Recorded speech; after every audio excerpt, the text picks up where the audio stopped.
Hi friends, welcome to our channel. Friends ಎಲ್ಲ ಹೇಗಿದ್ದೀರಾ? ನಾವು ಚೆನ್ನಾಗಿದ್ದೀವಿ. ಫ್ರೆಂಡ್ಸ್, ಇದು ಗುರುವಾರದ ದಿನ ಬ್ಲಾಗು. ಸ್ವಲ್ಪ ಲೇಟಾಗಿ ಅಪ್ಲೋಡ್ ಮಾಡ್ತಾ ಇದ್ದೀನಿ. ಎಲ್ಲರೂ ಹಬ್ಬದ ಕ್ಲೀನಿಂಗಲ್ಲಿ ಬ್ಯುಸಿಯಾಗಿರ್ತೀರಾ ಅಂತಲೇ ಅಂದ್ಕೊಂಡಿದ್ದೀನಿ. ಟೈಮ್ ಸಿಕ್ಕಿದಾಗ ಈ ವ್ಲಾಗ್ನ ನೋಡಿ ಸಪೋರ್ಟ್ ಮಾಡಿ. ಇವತ್ತಿನ ವ್ಲಾಗಲ್ಲಿ ನಾನು ಕರ್ಜಿಕಾಯಿ ಮಾಡೋದನ್ನು ತೋರಿಸ್ತಾ ಇದ್ದೀನಿ. ಪೂರ್ತಿಯಾಗಿ ವಿಡಿಯೋನ ನೋಡಿ. ಹಾಗೆ ಹೊಸಬ್ರು ಯಾರಾದರೂ ಇದ್ದರೆ ನೋಡ್ತಾ ಇದ್ದರೆ ಪ್ಲೀಸ್ ಸಬ್ಸ್ಕ್ರೈಬ್ ಮಾಡ್ಕೊಂಡು ನೋಡಿ.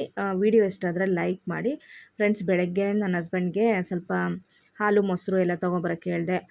ನನ್ನ ಹಸ್ಬೆಂಡ್ ಬರ್ತಾ ಹಾಲು ಮೊಸರು ಮತ್ತು ಚಿರೋಟಿ ರವೆ ಬೇಕು ಕರ್ಜಿಕಾಯಿ ಮಾಡೋದಕ್ಕೆ ಅಂತ ಹೇಳಿದೆ. ಹಂಗಾಗಿ ಚಿರೋಟಿ ರವೆ, ಹಾಗೆಯೇ ಪಪಾಯ ಮತ್ತು ಅದ್ರ ಜೊತೆ ಕಲ್ಲಂಗಡಿ ಕೂಡ ತೊಗೊಂಬಂದಿದ್ದಾರೆ. ಸೊ ಪಪಾಯ ಮಾತ್ರ ತರಕ್ಕೆ ಹೇಳಿದೆ, ಅದ್ರ ಜೊತೆ ಕಲ್ಲಂಗಡಿನೂ ತೊಗೊಂಬಂದಿದ್ದಾರೆ. ಕಲ್ಲಂಗಡಿ ಸೀಸನ್ ಆಗಿರೋದ್ರಿಂದ ತುಂಬ ಸಲ ಕಲ್ಲಂಗಡಿ ತಿಂತಾನೇ ಇದ್ದೀನಿ. ನಂಗೆ ಸಖತ್ ಇಷ್ಟ ಕಲ್ಲಂಗಡಿ ಅಂತ ಹೇಳಿದ್ರೆ. ಹಾಗೆ ಪಪಾಯ ಮತ್ತು ಕಲ್ಲಂಗಡಿ ಎರಡೂ ಕಟ್ ಮಾಡಿಕೊಂಡು ಇವಾಗ ನಾನು ತನು ಒಟ್ಟಿಗೆ ತಿಂತಾಯಿದ್ದೀವಿ. ತನುಗೆ ಮ್ಯಾಗಿ ಮಾಡ್ಕೊತೀನಿ ಅಂತಂದ್ಲು. ನನ್ನ ಹಸ್ಬೆಂಡು ರೈಸ್ ಊಟ ಮಾಡ್ಕೊಂಡು ಹೋದರು. ನಾನು ಮಾತ್ರ ಪಪಾಯ ಮತ್ತು ಕಲ್ಲಂಗಡಿ ತಿಂದು ಒಂದು ಲೋಟ ಅಂಬಲಿ ಕುಡಿದೆ. ಇನ್ನು ಮಧ್ಯಾಹ್ನ ಊಟ ಮಾಡ್ಕೊಳ್ಳೋಣ ಅಂತೇಳಿ. ಹಾಗೆಯೇ ಫ್ರೆಂಡ್ಸ್, ಈಗ ಮಧ್ಯಾಹ್ನ ಮೇಲೆ ನಾನು ಕರ್ಜಿಕಾಯಿ ಮಾಡ್ತಾಯಿದ್ದೀನಿ. ಕರ್ಜಿಕಾಯಿ ಮಾಡೋದಕ್ಕೆ ಎಲ್ಲ ಐಟಮ್ಸ್ನ ಒಟ್ಟಿಗೆ ಇಟ್ಕೊಂಡು ನಾನು ತೋರಿಸ್ತಾ ಇದ್ದೀನಿ. ಸೊ ಎಷ್ಟೆಷ್ಟು ಹಾಕ್ಕೊಂಡೆ ಏನು ಅನ್ನೋದನ್ನು ನಾನು ಆಗ್ತಾನೆ ನಿಮಗೆ ಹೇಳ್ತೀನಿ. ಸೊ ಸದ್ಯಕ್ಕೀಗ ಚಿರೋಟಿ ರವೆ ಮತ್ತು ಮೈದಾ ಹಿಟ್ಟು ಮತ್ತು ಕೊಬ್ಬರಿ ತುರಿ, ಎಳ್ಳು ಮತ್ತು ಸಕ್ಕರೆ ಪುಡಿ ಮತ್ತು ಹುರ್ಗಡ್ಲೆ ಪುಡಿ, ನೀರು, ಎಣ್ಣೆ, ಉಪ್ಪು ಇಷ್ಟನ್ನು ಇಟ್ಕೊಂಡಿದ್ದೀನಿ. ನೋಡಿ, ಇಲ್ಲಿ ನಾನು 200 ಗ್ರಾಮಷ್ಟು ಚಿರೋಟಿ ರವೆ, 200 ಗ್ರಾಮಷ್ಟು ಮೈದಾ ಹಿಟ್ಟು, ಹಾಗೆ ಒಂದೆರಡು ಟೇಬಲ್ ಸ್ಪೂನು ಎಳ್ಳು, ಹಾಗೆ ಸಕ್ಕರೆ ಪುಡಿ, ಒಂದು 200 ಗ್ರಾಮಷ್ಟು, ಹಾಗೆಯೇ ಒಂದು 100 ಗ್ರಾಮಷ್ಟು ಹುರ್ಗಡ್ಲೆ, ಹಾಗೆ ನೀರು, ಒಂದೆರಡು ಟೇಬಲ್ ಸ್ಪೂನಷ್ಟು ಗಸಗಸೆ, ಹಾಗೆಯೇ ಒಣ ಕೊಬ್ಬರಿ, ಒಂದು ಅರ್ಧ ಭಾಗದ ಒಣ ಕೊಬ್ಬರಿನ ಪೌಡ್ರ್ ಮಾಡಿ ಇಟ್ಕೊಂಡಿದ್ದೀನಿ. ಹಾಗೆ ಸ್ವಲ್ಪ ಉಪ್ಪು, ಚಿಟಿಕೆ ಉಪ್ಪು ಬೇಕಾಗುತ್ತೆ. ಇಷ್ಟನ್ನು ತೊಗೊಂಡಿದ್ದೀನಿ. ಇವಾಗ ಹೇಗೆ ಮಾಡೋದು ಅಂತ ತೋರಿಸ್ತೀನಿ ನೋಡಿ. ಫಸ್ಟ್ ಇಲ್ಲಿ ನಾನು ಒಂದು ಪ್ಲೇಟ್ ತೊಗೊಂಡಿದ್ದೀನಿ, ಅಗಲವಾಗಿರೋ ಪ್ಲೇಟು ಕಲಿಸ್ಕೊಳ್ಳೋದಕ್ಕೆ. ಅದಕ್ಕೆ ನಾನು ಚಿರೋಟಿ ರವೆ ಹಾಕ್ಕೋತಾ ಇದ್ದೀನಿ. ಚಿರೋಟಿ ರವೆ ನಾನು 200 ಗ್ರಾಮ್ ತೊಗೊಂಡೆ ಅಂತ ಹೇಳಿದ್ನಲ್ವ, ಅಷ್ಟೇ ಪ್ರಮಾಣದಲ್ಲಿ ಮೈದಾ ಹಿಟ್ಟು ಕೂಡ ತೊಗೊಂಡಿದ್ದೀನಿ. ನಾನು ಆಗಲೇ ಹೇಳ್ದಂಗೆ ಚಿರೋಟಿ ರವೆ ನೀವು ಬೇಕಾದ್ರೆ ಜಾಸ್ತಿ ತೊಗೋಬೋದು, ಮೈದಾ ಹಿಟ್ಟು ಕಡಿಮೆ ತೊಗೋಬೋದು, ಅಥವಾ ಮೈದಾ ಹಿಟ್ಟನ್ನು ಜಾಸ್ತಿ ತೊಗೊಂಡು ಚಿರೋಟಿ ರವೆನ ಕಡಿಮೆ ತೊಗೋಬೋದು. ಚಿರೋಟಿ ರವೆ ಜಾಸ್ತಿ ತೊಗೊಂಡ್ರೆ ಕ್ರಿಸ್ಪಿಯಾಗಿ ಬರುತ್ತೆ, ಜಾಸ್ತಿ ದಿನ ನಾವು ಇಡ್ಬೋದು, ಒಂದು ತಿಂಗಳು ತನಕ ಬೇಕಾದ್ರೆ ಇಡ್ಬೋದು. ಇವಾಗ ಹಿಟ್ಟು ಮತ್ತು ರವೆ ಹಾಕಿದ್ಮೇಲೆ ಸ್ವಲ್ಪ ಉಪ್ಪನ್ನ ಹಾಕ್ಕೊಂಡು ಸ್ವಲ್ಪ ಸಕ್ಕರೆ ಪುಡಿ ಕೂಡ ಹಾಕಿದ್ದೀನಿ. ಹಾಗೆಯೇ ಸ್ವಲ್ಪ ಒಂದು 2 ಟೇಬಲ್ ಸ್ಪೂನಷ್ಟು ಎಣ್ಣೆ ಹಾಕ್ಕೊಂಬಿಟ್ಟು ನೀಟಾಗಿ ಈಗ ನಾನು ಕಲಿಸ್ತಾ ಇದ್ದೀನಿ. ಚೆನ್ನಾಗಿ ಎಣ್ಣೆ ಜೊತೆ ಹಿಟ್ಟೆಲ್ಲ ಚೆನ್ನಾಗಿ ಬೆರಿಬೇಕು, ಆ ರೀತಿಯಾಗಿ ಕಲಿಸ್ತಾ ಇದ್ದೀನಿ. ಅದಾದಮೇಲೆ ಸ್ವಲ್ಪನೇ ನೀರು ಹಾಕ್ಕೊಂಬಿಟ್ಟು ಕಲಿಸ್ಬೇಕಾಗುತ್ತೆ. ಒಂದು ಸತಿ ನೀರು ಹಾಕ್ಕೊಂಬಿಟ್ರೆ ನಮಗೆ ಸರಿಯಾಗಿ ಗೊತ್ತಾಗಲ್ಲ. ಆಮೇಲೆ ಕಲಿಸೋದು ಕೂಡ ಇಂಪಾರ್ಟೆಂಟ್ ಆಗುತ್ತೆ. ಚೆನ್ನಾಗಿ ಕಲಿಸಿದ್ರೆ ಚೆನ್ನಾಗಿ ಬರುತ್ತೆ. ಇವಾಗ ಸ್ವಲ್ಪ ನೀರು ಹಾಕ್ಕೊಂಬಿಟ್ಟು ನೀಟಾಗಿ ಕಲಿಸ್ಕೊತಾ ಇದ್ದೀನಿ. ಕರ್ಜಿಕಾಯಿ ತುಂಬಾ ಚೆನ್ನಾಗಿರುತ್ತೆ. ನಮ್ಮ ಕಡೆ ಎಲ್ಲ ದೀಪಾವಳಿ ಟೈಮಲ್ಲೂ ಕೂಡ ಮಾಡ್ತಾರೆ. ನಮ್ಮಮ್ಮ ಜಾಸ್ತಿ ಮಾಡೋರು. ನಾವು ಚಿಕ್ಕವರಿದ್ದಾಗಂತೂ ಜಾಸ್ತಿ ನಮ್ಮ ಮನೆಯಲ್ಲಿ ಕರ್ಜಿಕಾಯಿ ಮಾಡೋರು. ಇವಾಗಲೂ ಕೂಡ ಊರಿಗೆ ಬರಬೇಕಾದ್ರೆ ಕರ್ಜಿಕಾಯಿ ಮಾಡ್ಕೊಂಡು ಒಂದೊಂದು ಸಲ ತೊಗೊಂಬರ್ತಾರೆ. ನಾವು ಊರಿಗೆ ಹೋದಾಗಲೂ ಒಂದೊಂದು ಸಲ ಮಾಡ್ತಾಯಿರ್ತಾರೆ. ನನಗೆ ತುಂಬಾ ಫೇವ್ರೇಟು. ನಾನು ಚಿಕ್ಕ ವಯಸ್ಸಿಂದ ನಂಗೆ ತುಂಬ ಇಷ್ಟಪಟ್ಟು ತಿಂತಾ ಇದ್ದೆ ಕರ್ಜಿಕಾಯಿನ. ಸೊ ನಾನು ಇವಾಗ ಏನಕ್ಕೆ ಮಾಡಿದೆ ಅಂದರೆ, ನಮ್ಮ ಮನೆ ಹತ್ರ ಅಂಗಡಿ ಬೇರೆ ಇಲ್ಲ. ಸೊ ಏನಾದರೂ ತಿನ್ನಬೇಕು ಅಂತ ತನಗೆ ಅನ್ನಿಸ್ತಾ ಇರುತ್ತೆ. ತಿನ್ನಬೇಕು ಅನ್ಸಿದಾಗ ಪ್ರತಿಯೊಂದಕ್ಕೂ ಕೂಡ ನನ್ನ ಹಸ್ಬೆಂಡ್ ಕೈನೇ ನೋಡ್ತಾ ಇರಬೇಕು. ಅವ್ರು ಬರೋ ತನಕ ವೆಯ್ಟ್ ಮಾಡ್ತಾ ಇರಬೇಕು. ಸರಿ, ತನು ರಜಾ ಅಲ್ವಾ, ಇವಾಗ ಮನೇಲೇ ಇದ್ದಾಳಲ್ವಾ, ಹಾಗಾಗಿ ಮಾಡಿಕೊಟ್ರೆ ಅವಳು ಕೂಡ ಇಷ್ಟಪಟ್ಟು ತಿಂತಾಳೆ ಅಂತ ಹೇಳ್ಬಿಟ್ಟು ಸ್ವಲ್ಪ ಜಾಸ್ತಿ ಕ್ವಾಂಟಿಟಿಯಲ್ಲಿ ಮಾಡ್ತಾಯಿದ್ದೀನಿ. ನಿಮ್ಗೆ ಎಷ್ಟು ಬೇಕಷ್ಟು ನೀವು ಮಾಡ್ಕೊಳ್ಬೋದು. ಇಲ್ಲಿ ಒಂದು ಹೆಚ್ಚು ಕಮ್ಮಿ ಒಂದು ಅರ್ಧ kg ಅಷ್ಟು ಅಂತಲೇ ಅಂದ್ಕೊಳ್ಳಿ, ಅಷ್ಟನ್ನು ಮಾಡ್ತಾಯಿದ್ದೀನಿ. ಇವಾಗ ನೋಡಿ ನೀಟಾಗಿ ಕಲಿಸಿದ್ದೀನಿ. ಸ್ವಲ್ಪ ಮೆತ್ತಗೆ ಕಲಿಸ್ಕೊತಾ ಇದ್ದೀನಿ, ಯಾಕಂದರೆ ಚಿರೋಟಿ ರವೆ ಹಾಕಿದ್ದೀನಲ್ವ. ಇದು ಸ್ವಲ್ಪ ನಾವು ಒಂದು 2 ಅವರಾರು ಇಡಬೇಕಾಗುತ್ತೆ ಹಿಟ್ಟನ್ನು. ಇಟ್ಟಿದ ಮೇಲೆ ಅದು ಇನ್ನೂ ಗಟ್ಟಿ ಬರುತ್ತೆ. ಚಿರೋಟಿ ರವೆ ಏನಿದೆ ಅದು ಉಬ್ಕೊಂಡು ಸ್ವಲ್ಪ ಗಟ್ಟಿ ಬರುತ್ತೆ. ಹಂಗಾಗಿ ನೀಟಾಗಿ ಈಗ ಎಣ್ಣೆ ಎಲ್ಲ ಹಾಕಿ ನೀರೆಲ್ಲ ಹಾಕಿ ಚೆನ್ನಾಗಿ ಈಗ ನಾದ್ತಾ ಇದ್ದೀನಿ ನೋಡಿ. ನಾದಿ ಇವಾಗ ಇದನ್ನು ಮುಚ್ಚಿ ಇಡ್ತಾಯಿದ್ದೀನಿ. 2 ಅವರ್ ಬಿಟ್ಬಿಟ್ಟು ಇದನ್ನು ನಾನು ತೆಗಿತೀನಿ. ಈಗ ನಾನು ಇದಕ್ಕೆ ಹೂರಣ ಮಾಡ್ಕೊತಿದ್ದೀನಿ. ಇಲ್ಲಿ ಕೊಬ್ಬರಿ ಪೌಡ್ರನ್ನ ಮಾಡಿ ಡಬ್ಬದಲ್ಲಿ ಇಟ್ಟಿದ್ದೆ, ಅರ್ಧ ಭಾಗ ಕೊಬ್ಬರಿ ಪೌಡ್ರಿದು. ಸೊ ಕೊಬ್ಬರಿಗಳು ತುಂಬ ಇತ್ತು ಮನೆಯಲ್ಲಿ, ಹಂಗಾಗಿನೇ ನಾನು ಇದೆಲ್ಲ ಮಾಡ್ತಾಯಿದ್ದೀನಿ, ವೇಸ್ಟ್ ಆಗಬಾರ್ದು ಅಂತೇಳಿ. ಕೊಬ್ಬರಿ ಪೌಡ್ರ್ ಹಂಗಾಗಿ ಸ್ವಲ್ಪ ಜಾಸ್ತಿನೇ ಹಾಕ್ಕೊಂಡಿದ್ದೀನಿ.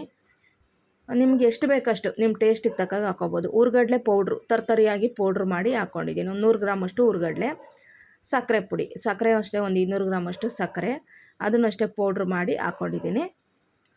ಹಾಗೆಯೇ ಇದಕ್ಕೆ ನಾನು ಎಳ್ಳನ್ನು ಸೇರಿಸ್ತಾ ಇದ್ದೀನಿ. ಬಿಳಿ ಎಳ್ಳು ಬೇಕಾದ್ರೂ ಸೇರಿಸ್ಕೋಬೋದು, ಕಪ್ಪೆಳ್ಳು, ನಾನು ಕಪ್ಪೆಳ್ಳನ್ನು ಸೇರಿಸ್ತಾ ಇದ್ದೀನಿ. ಹಾಗೆ ಸ್ವಲ್ಪ ಗಸಗಸೆ ಹಾಕಿದ್ದೀನಿ. ಕಪ್ಪೆಳ್ಳನ್ನ ನಾನು ಸ್ವಲ್ಪ ಉಜ್ಜಿ ನೆನೆಸಿ ಉಜ್ಜಿ ಒಣ ಹಾಕಿ ಇಟ್ಟಿದ್ದೆ. ಎಳ್ಳು ಕೂಡ ನಮ್ಮ ಮನೇಲಿ ಸ್ವಲ್ಪ ಸ್ಟಾಕ್ ಇತ್ತು. ಹಂಗಾಗಿ ಎಳ್ಳನ್ನು ಸೇರಿಸ್ತಾ ಇದ್ದೀನಿ. ಬೇಡ ಅಂದರೆ ನೀವು ಸ್ಕಿಪ್ ಮಾಡ್ಕೋಬೋದು. ಗಸಗಸೆನೂ ಅಷ್ಟೇ ಒಂದು 2 ಟೇಬಲ್ ಸ್ಪೂನಷ್ಟು ಗಸಗಸೆ ಹಾಕ್ಕೊಂಡಿದ್ದೀನಿ. ಗಸಗಸೆ ಬೇಕಾದ್ರೆ ಹುರಿದು ಹಾಕೋಬೋದು, ಹುರಿದೇನೂ ಹಾಕ್ಕೋಬೋದು. ನಾನು ಹುರಿದೇನು ಹಾಕಿಲ್ಲ, ಹಾಗೇ ಹಾಕಿದ್ದೀನಿ. ಯಾಕಂದರೆ ಎಣ್ಣೆಯಲ್ಲಿ ಫ್ರೈ ಮಾಡೋದಲ್ವ, ಆವಾಗಲೇ ನೀಟಾಗಿ ಅದೆಲ್ಲ ಇದಾಗುತ್ತಂತೇಳಿ ಇವಾಗ ನೀಟಾಗಿ ಎಲ್ಲ ಮಿಕ್ಸ್ ಮಾಡ್ತಾಯಿದ್ದೀನಿ. ಈ ಹೂರಣನ ಹಾಗೆ ತಿನ್ಕೊಬಿಡ್ಬೋದು, ಅಷ್ಟು ಚೆನ್ನಾಗಿರುತ್ತೆ ಟೇಸ್ಟಿಯಾಗಿ. ನಾನಂತೂ ಹಾಗೇ ಸ್ವಲ್ಪ ಸ್ವಲ್ಪ ತಿಂತಾ ಇರ್ತೀನಿ.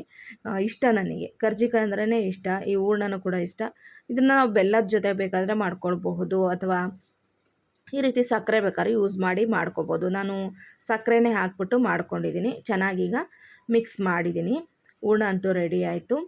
ಈಗ ಹಿಟ್ಟು ಏನು ನಾನು ಕಲಸಿ ಇಟ್ಟಿದ್ದೆ ನೋಡಿ, ಅದು 2 ಅವರ್ ಆದಮೇಲೆ ನಾನು ಇವಾಗ ತೆಗಿತಾ ಇದ್ದೀನಿ. ಹಿಟ್ಟೆಲ್ಲ ಸ್ವಲ್ಪ ಗಟ್ಟಿ ಬಂದಿದೆ, ಸಾಫ್ಟ್ ಆಗಿದೆ ನೋಡಿ, ಎಷ್ಟು ಚೆನ್ನಾಗಾಗಿದೆ, ಕರೆಕ್ಟಾಗಿ ಆಗಿದೆ. ಮತ್ತೊಂದು ಸತಿ ಚೆನ್ನಾಗಿ ಈಗ ನಾನು ಅದನ್ನು ನಾದ್ಕೋತಾ ಇದ್ದೀನಿ. ಹಾಗೆ ಏನಂದರೆ ಈ ಸಮ್ಮರ್ ಆಗಿರೋದ್ರಿಂದ ಹಿಟ್ಟು ಡ್ರೈ ಆಗೋ ಚಾನ್ಸಸ್ ಜಾಸ್ತಿ ಇರುತ್ತೆ. ಹಂಗಾಗಿ ನಾವೇನು ಗೊತ್ತಾ, ಒಂದು ಬಟ್ಟೆ ಮುಚ್ಚಿಟ್ರೆ ಬೆಸ್ಟು. ಒಂದು ಬೌಲ್ಗಿಂತ ಬಟ್ಟೆ ಮುಚ್ಚಿಟ್ಬಿಟ್ರೆ ಬೆಸ್ಟು. ಸ್ವಲ್ಪ ತೇವಾಂಶ ಮಾಡ್ಕೊಂಡು ಬಟ್ಟೆ ಮುಚ್ಚಿಟ್ಬಿಟ್ರಂತೂ ಹಿಟ್ಟು ಚೆನ್ನಾಗಿರುತ್ತೆ. ಯಾಕಂದರೆ ಜಾಸ್ತಿ ಕ್ವಾಂಟಿಟಿಯಲ್ಲಿ ಮಾಡ್ಬೇಕಾದ್ರೆ ಮಾಡ್ತಾನೆ ಹಿಟ್ಟೆಲ್ಲ ಡ್ರೈ ಆಗಿಬಿಡುತ್ತೆ. ಒಂದೇ ಸಮಗೆ ಈಗ ನಾನು ಉಂಡೆಗೆ ಅಂಥೇಳಿ ಹಿಟ್ಟನ್ನು ತೆಗಿತಾ ಇದ್ದೀನಿ. ತೆಗೆದ್ಬಿಟ್ಟು ಎಲ್ಲದನ್ನು ಇವಾಗ ಒಂದು ಸತಿ ಉಂಡೆ ಕಟ್ಟಿಟ್ಕೊಬಿಡ್ತೀನಿ. ಹಾಗೆ ಹಿಟ್ಟು ಡ್ರೈ ಆಗಬಾರ್ದು ಅಂತೇಳಿ ಅದ್ರ ಮೇಲೆ ಮತ್ತೆ ಬೌಲ್ನ ಮುಚ್ಚಿಟ್ಟಿದ್ದೀನಿ. ಒಂದೇ ಸಮ ಉಂಡೆಗಳನ್ನು ನಾನೀಗ ನೀಟಾಗಿ ತೆಗ್ದು ಇಟ್ಕೋತಾ ಇದ್ದೀನಿ. ಹಾಗೆ ಈ ಉಂಡೆಗಳು ತೆಗೆದಾಗಲೂ ಅಷ್ಟೇ, ಅದು ಕೂಡ ಡ್ರೈ ಆಗಿಬಿಡುತ್ತೆ. ತೇವಾಂಶ ಇರೋ ಬಟ್ಟೆನ ಅದ್ರ ಮೇಲೆ ಹಾಕ್ಕೊಳ್ಳಿ, ಅಥವಾ ಒಂದು ಬೌಲ್ನ ಮುಚ್ಚಿಟ್ಬಿಡಿ. ಯಾಕಂದರೆ ಬಿಸಿಲು ಸೆಕೆ ಜಾಸ್ತಿ ಇರೋದರಿಂದ ಬೇಗ ಡ್ರೈ ಆಗುತ್ತೆ. ಇವಾಗ ನಾನು ಈ ಚಪಾತಿ ಮಣೆ ಮೇಲೆ ಸ್ವಲ್ಪ ಹಿಟ್ಟನ್ನು ಹಾಕ್ಕೊಂಬಿಟ್ಟು ಲಟ್ಟಿಸ್ಕೊತೀನಿ. ತುಂಬ ತೆಳುವಾಗಿ ಲಟ್ಟಿಸ್ಕೋಬಾರ್ದು, ನೋಡ್ಕೊಂಡು ಒಂದು ಮೀಡಿಯಮಾಗಿ ಲಟ್ಟಿಸ್ಕೋಬೇಕು. ಆ ರೀತಿ ಲಟ್ಟಿಸ್ಕೊತಾ ಇದ್ದೀನಿ ಈಗ ನಾನು. ತುಂಬ ತೆಳುವಾಗಿ ಲಟ್ಟಿಸಿದ್ರೆ ಏನಂದರೆ ನಾವು ಫಿಲ್ ಮಾಡಬೇಕಾದ್ರೆ ಅದು ಕಟ್ಟಾಗೋ ಚಾನ್ಸ್ ಇರುತ್ತೆ. ಅಂದರೆ ಚಿರೋಟಿ ರವೆ ಹಾಕಿರೋದ್ರಿಂದ ಅಷ್ಟೊಂದು ಕಟ್ಟಾಗಲ್ಲ, ಆದ್ರೂ ಸ್ವಲ್ಪ ನೋಡಿಕೊಂಡು ಲಟ್ಟಿಸ್ಕೊಂಡ್ರೆ ಒಳ್ಳೆಯದು. ಎಲ್ಲವೂ ಇವಾಗ ಒಂದೇ ಸಮ ಪೂರಿ ಥರ ಲಟ್ಟಿಸ್ಕೊಂಡು ಇಟ್ಕೊಬಿಡ್ತೀನಿ ನಾನು. ಪೂರಿ ಥರ ಲಟ್ಟಿಸ್ಕೊಂಡು ಇಟ್ಕೊಂಡ ಮೇಲೆ ನಾವು ಇದನ್ನು ಫಿಲ್ ಮಾಡ್ಕೊಳ್ಳೋದು.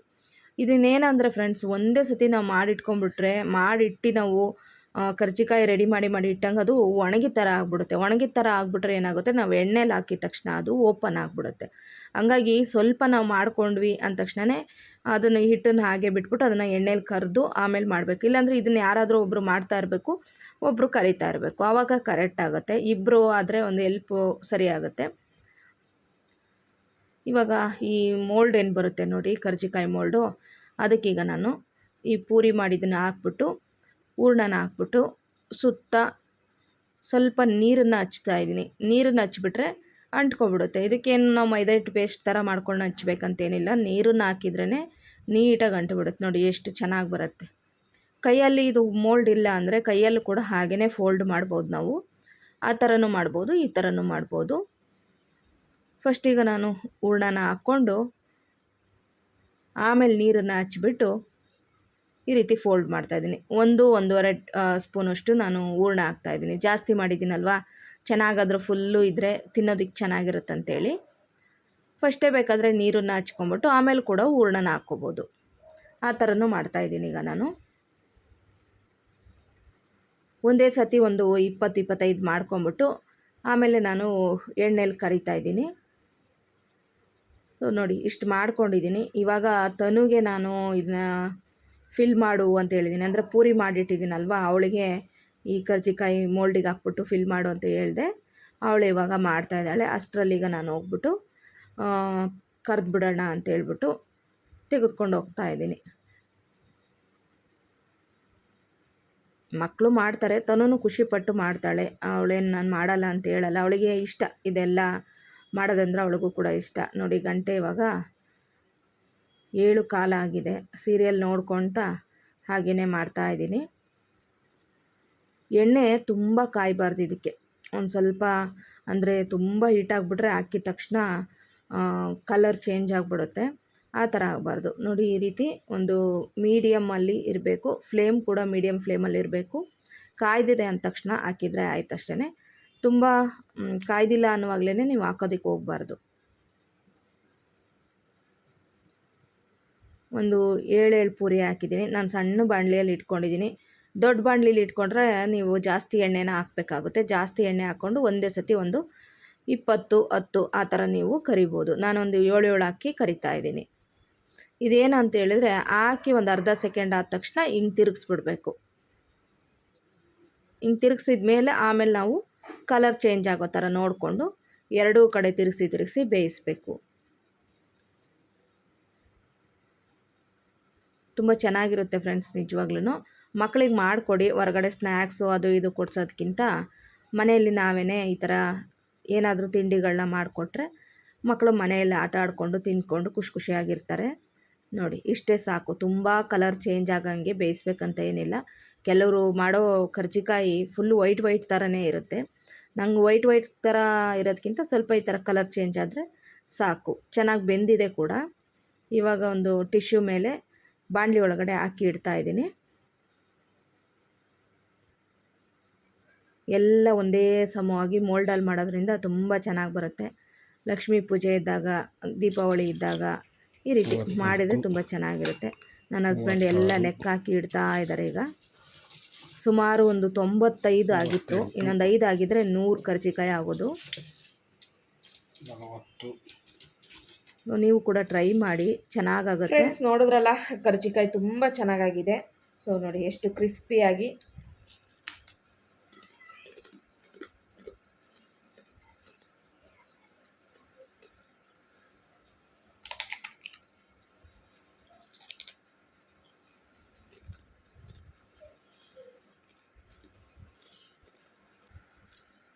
ಒಂದು ತಿಂಗಳು ತನಕ ಇಟ್ಟರು ಕೂಡ ಕೆಡೋದಿಲ್ಲ.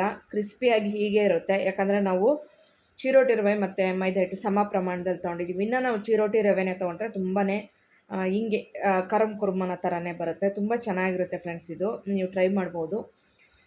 ಈಗ ಸಮ್ಮರ್ ಟೈಮಲ್ಲಿ ಮಕ್ಕಳು ಆಸೆಪಟ್ಟು ಅದು ಇದು ಅಂತ ಕೇಳ್ತಾ ಇರ್ತಾರೆ ರಜದಲ್ಲಿ.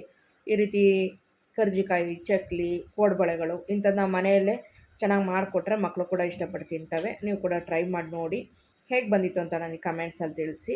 ಈ ವಿಡಿಯೋ ನಿಮ್ಗೆ ಇಷ್ಟ ಆದರೆ ವಿಡಿಯೋಗೊಂದು ಲೈಕ್ ಕೊಡಿ. ಹೊಸಬರಾಗಿದ್ದರೆ ಪ್ಲೀಸ್ ಸಬ್ಸ್ಕ್ರೈಬ್ ಮಾಡ್ಕೊಳ್ಳಿ. ಮತ್ತೆ ಮುಂದಿನ ಬ್ಲಾಗಲ್ಲಿ ಸಿಗ್ತೀನಿ. Thank you for watching. Bye.